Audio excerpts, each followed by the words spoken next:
Hello everybody, and welcome back to another advent calendar opening slash review. I'm sorry I missed the past few days. I had work and then I was busy all of yesterday, but I'm back. So you are going to be getting treated to a 3-in-1. I'll get day 2, day 3, and day 4. Yeah, that sounds about right. Okay, so we just start it now, I guess.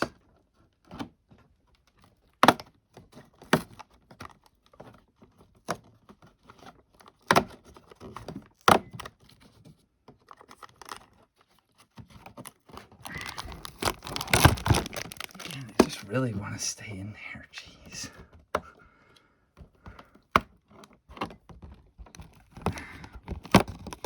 Yeah.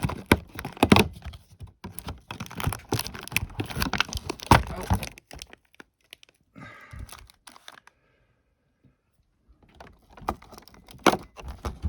God damn.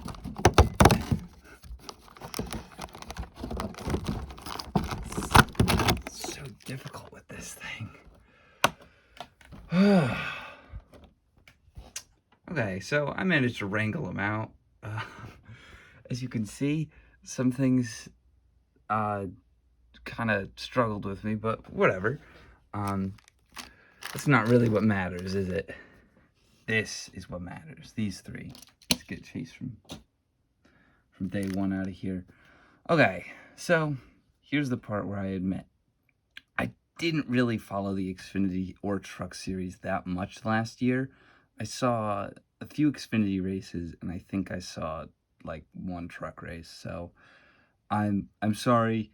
I'll cover the stats for the trucks and Xfinity. I'll cover all the stats later. I'll cut, and because last time I didn't exactly realize how I was going to do these videos, so this time is going to be a bit better. All right, day number 2 was Thad Moffitt from Faction Motorsports. I hope I'm saying that right. Again, oh yeah, wait, it says it on the back. Yeah, Faction Motorsports. Okay. I don't really know much about Thad Moffitt. I do like the petty blue and the red.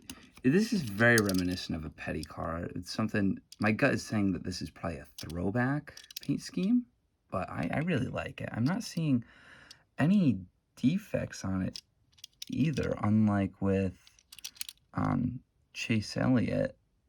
Maybe that right there, that little line next to the 4. Yeah, yeah, that looks to be a defect because it's not mirrored on the other side. But, you know, whatever.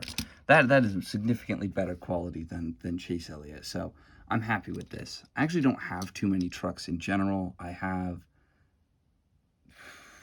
the one from last year's advent calendar and like a really old one. I don't even remember who drove it. So this is nice to have. Just nice to flesh out the collection because it really is mostly dominated by Cup at this point. So I guess I'd rate this scheme. Chase Elliott was an 8 out of 10. I do like this one, but I don't think I like it nearly as much. So I'm gonna give it 7 out of 10. I think 7 out of 10 is pretty good for this paint scheme. All right, day number 3 was Sam Meyer. I do know a lot more about Sam Meyer. Again, I did watch a few more Xfinity races than last year, especially. I don't think I watched any, but right off the bat, I'm just digging this scheme. Look at it, it's so good. I like the yellow, how it pops. I think I like this style, like especially on the side, it's the most noticeable. Over William Byron's scheme, which is pretty much the same thing, just in the next gen car. Yeah, no, this is much better than that one, and I do really like that one. Even though I think it might be a little busy in the Cup, but it is pretty good here on the Xfinity car. I'll say I'll give it an 8 out of 10. I really like it. I really do. Okay, and lastly, day 4, Ryan Preece. I'm actually a bit of a Ryan Preece fan. I know I'm like one of 3 people that exists who actually cares about this guy, but I do like him a lot. And this paint scheme, I think, was probably one of my favorites from last year. I this one they had to have made. This has to be the one, because on the box it says 11 out of the 12 had never been produced before, at least in this scale. This has to be the one that has been produced before, because this was like his main scheme all last year. The Haas tooling 41. Oh, you know, there are some things I don't even think I noticed that it had these little arrows like in the races. I don't even think I noticed that. Yeah, no, that is pretty beautiful. And I do really like the Dark Horse Mustang. I think it is such an improvement over what they were running, the standard Mustang in 2022 and 2023. Because that thing just the thing looked like a whale with its mouth wide open. I just didn't like it at all. But this looks mean. And I think, yeah, this is the first of the Dark Horse diecast that I have from this year. So that is also really nice. And I'm glad that it was probably my favorite Ford driver. Maybe not, actually, now that I'm thinking about it. Yeah, probably not. But definitely up there. And this is also a really nice scheme. So I'll give this one what do I give praise?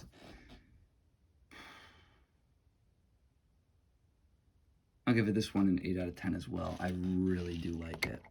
All right, those were the diecast from the last 3 days in the Advent calendar. So I've now covered 1 through 4.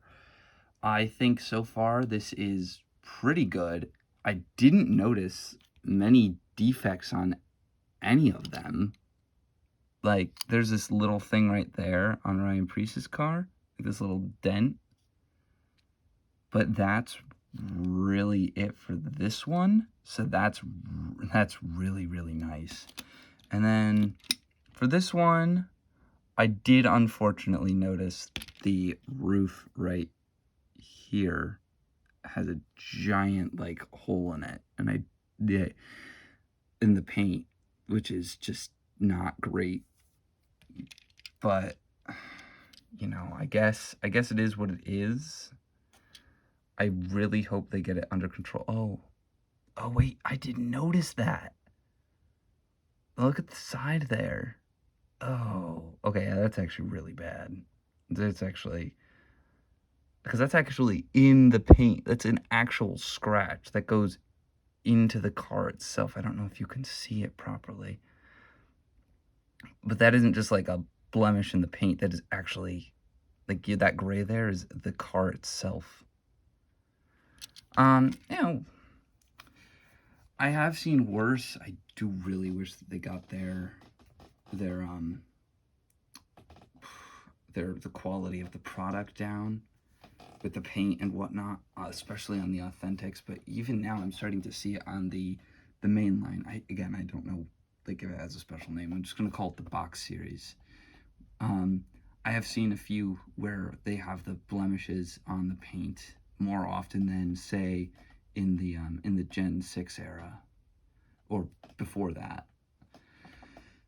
So that kind of sucks. At the end, I think I'm going to compare some of these to some older Authentics I have, because I don't think it's fair comparing these to I don't think it's fair comparing an Authentic, like the Authentics line, to the box series, because it just isn't the same. I think the quality is much higher on the box, even if, again, I have noticed some issues with that. But that's a separate thing entirely. So at the end, I'll probably review the whole thing, talk about the box, talk about all the cars. I'll probably rank them and then I'll compare them to older authentics and even other authentics that aren't in the advent calendar. But I think that'll do it for this video. I'll see you hopefully tomorrow for day number 5.